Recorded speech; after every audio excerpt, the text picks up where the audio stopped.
दोस्तों मेरी बातों को ध्यान से सुनिएगा। मानकर चलिए एक आदमी के साथ एक खतरनाक एक्सीडेंट हो जाता है। एक्सीडेंट की वजह से उस आदमी की गर्दन के नीचे का पूरा शरीर काम करना लगभग बंद कर देता है, लेकिन उस आदमी के गर्दन के ऊपर का भाग यानी उसका दिमाग अभी भी एकदम अच्छे से काम कर रहा है। अब एक सवाल का जवाब दीजिए, क्या उस आदमी का दिमाग ट्रांसप्लांट करके किसी और के शरीर में जोड़ा जा सकता है?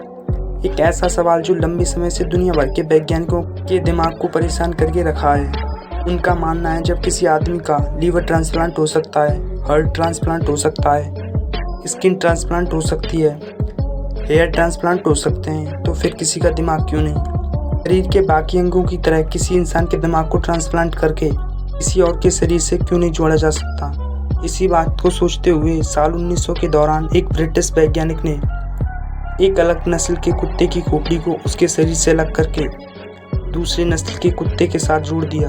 वैज्ञानिकों को इस बात का पूरा भरोसा था कि जैसे ही सर्जरी पूरी होगी कुत्ता होश में आ जाएगा, लेकिन अफसोस ऑपरेशन के लगभग एक सप्ताह बाद भी कुत्ता होश में नहीं आया और पता चला उस कुत्ते की मौत हो चुकी है।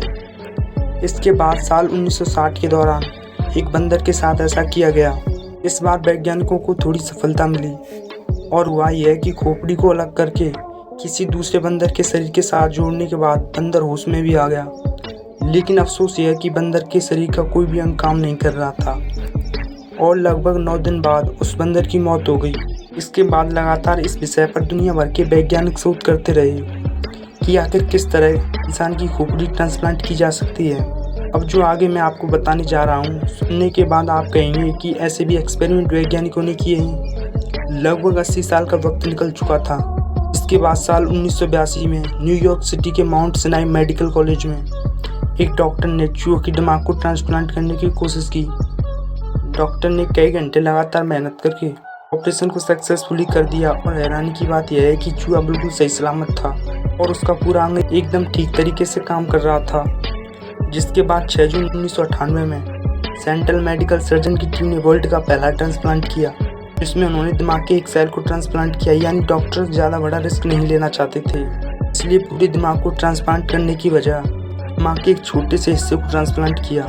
ट्रांसप्लांट तो ठीक ठाक हो गया, लेकिन अफसोस सर्जरी के दौरान किसी गलती के कारण एक 62 साल की महिला के दोनों पैर पैरालाइज हो गए।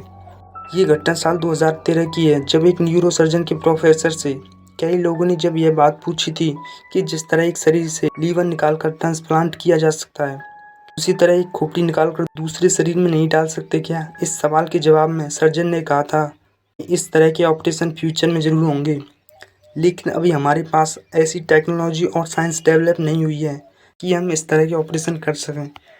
दोस्तों, मुझे इस वीडियो को बनाने में बहुत मेहनत लगी। आपका 1 सेकंड लगेगा इसे लाइक करने में, और नए हो तो चैनल को सब्सक्राइब ज़रूर कर लो।